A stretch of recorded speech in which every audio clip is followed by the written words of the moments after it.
캘리포니아 대학 통합의학센터 설립자인 딘 오니시 박사는 암 환자 또는 우울증이나 중독으로 어려움을 겪고 있는 사람들을 위해 오랫동안 지원 모임을 운영하고 있습니다. 특히 이 지원 모임에는 말기 암 환자와 같이 의학적 사망 선고를 받고 극도의 절망에 빠져 있는 사람들이 많은데요. 이 지원 모임을 통해 많은 환자들이 생존율을 크게 늘리고 사망률과 재발률을 현저히 낮추는 효과를 경험하고 있습니다. 이런 지원 모임에 대한 효과는 스탠포드 의과대학의 전이성 유방암에 걸린 여성들에 대한 지원 모임 연구 결과에서도 뚜렷하게 나타났습니다.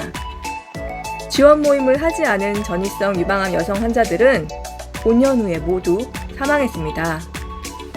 하지만 1년 동안 전이성 유방암에 걸린 여성들의 지원 모임에 참석했던 여성들은 절반 이상이 5년을 넘게 살았으며 10년까지 생존한 사람도 20%에 달했습니다. UCLA 의과대학의 악성 흑색종 환자들에 대한 지원 모임 연구 결과에서도 그 효과는 명백한 것이었습니다.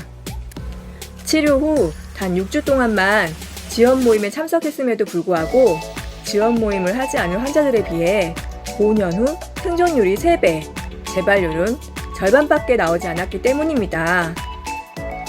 이런 사례는 수없이 많이 보고되고 있으며 생존한 사람들의 유일한 공통 변수로 지원 모임을 지적하고 있습니다.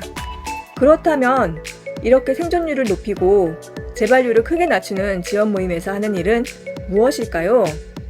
도대체 무엇을 행하기에 의학으로도 하기 힘든 생명력을 불어넣고 있는 것일까요?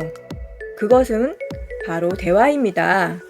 그저 모여서 서로에 대해 이야기하는 것이 전부입니다. 그럼에도 불구하고 몸의 회복력과 생명력을 극대화하게 되는 이유는 친밀감 때문이라고 합니다. 우리가 사람들을 만나서 단순히 주고받는 대화가 아니라 진정으로 마음을 나누는 대화가 친밀감을 자극할 때 치유력이 치솟는 것입니다. 그렇게 친밀감은 외로움이나 절망감을 치유하고 우리에게 살아갈 만한 이유와 기쁨을 선사해 주는 것입니다. 그렇다면 이 지원 모임에서 하는 대화는 무엇일까요?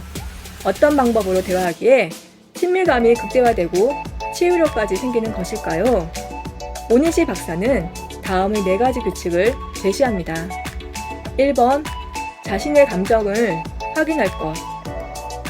2번, 자신의 감정을 털어놓을 것. 3번, 다른 사람의 감정을 주의 깊게 들을 것. 4번, 다른 사람의 감정을 감정이입과 배려와 동정을 갖고 인정할 것. 간단히 말해 그저 자신의 감정을 이야기하고 다른 사람의 감정을 들어주는 게 전부입니다. 그저 우리가 하는 대화와 별 차이가 없어 보입니다. 하지만 그럼에도 그 효과는 우리 마음의 허기를 덜어내고 외로움, 고독, 죽음 앞에서의 절망감까지 감당할 수 있게 해주는 것입니다. 바로 이것은 상담 심리의 대화 규칙과 거의 일치하는 것입니다. 상담가들 역시 나의 감정을 말하고 상대방의 감정을 들어주는 것뿐입니다. 핵심은 이성이나 논리를 내세우는 게 아니라 감정을 내세운다는 게 중요합니다. 여기에 다른 면이 있다면 상담 심리 대화 방법이 다름의 원리와 일치성을 더 적극적으로 사용함으로써 그 효과를 더 극대화시킬 수 있다는 것입니다.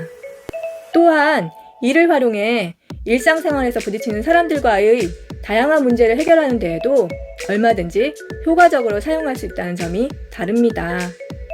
일상에서 활용하는 가장 흔한 예를 하나 들어보면 거절할 때입니다. 쫄리님, 제가 요즘 바빠서 그러는데 물품 출납 자료 좀 정리해 줄 수 있나요? 몇 번 들어줬더니 이제 마음 놓고 부탁을 하는군. 이럴 때일수록 내 감정을 말해야지. 죄송합니다. 별로 내키지 않습니다. 자꾸 제 업무 밖의 일을 하니 시간도 뺏기고 내가 너무 물러터졌나 자책도 하게 되고요. 쫄리님, 그렇게 안 봤는데 몹시 실망이에요. 저한테 화난 거라도 있어요? 나의 감정을 말했으니 이번에는 상대방의 감정도 들어줘야지. 몹시 실망했군요. 그럴 만도 해요. 갑자기 왜 그러나 하는 생각도 들겠지요?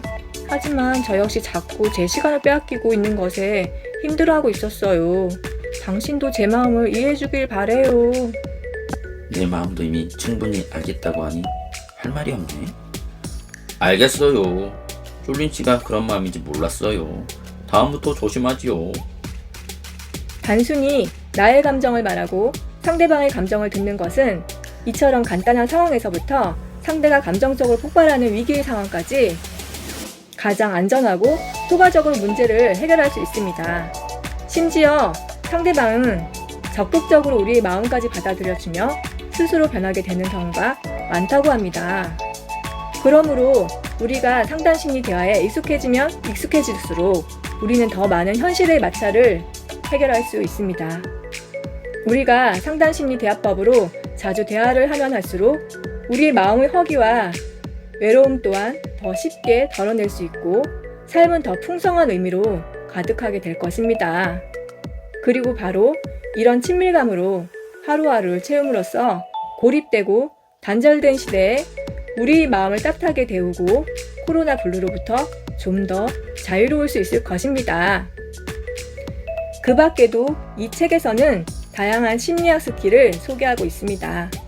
나의 숨은 욕구를 알아보기 위해 꿈을 해석하는 방법, 몸을 보고 자신의 진짜 감정을 알아보는 방법, 한눈에 상대방의 마음을 읽는 법, 나의 격한 감정을 조율하고 해소하는 법, 상대방의 거짓을 구별하는 법, 정리, 몰입, 미루는 습관 바꾸기 등 의지력으로 바꾸기 힘든 것들을 감정을 활용해 바꾸는 방법 등을 소개하고 있습니다. 물론 대부분의 심리학 책에서 소개하는 쉽게 다가가고 친해지는 방법도 핵심만 콕 집어서 다루고 있고요. 특히 코로나 블루 등으로 심해진 불안감과 건강 염려증을 덜어낼 수 있는 방법도 소개하고 있어 생활에 아주 유용하게 활용할 수 있을 것입니다.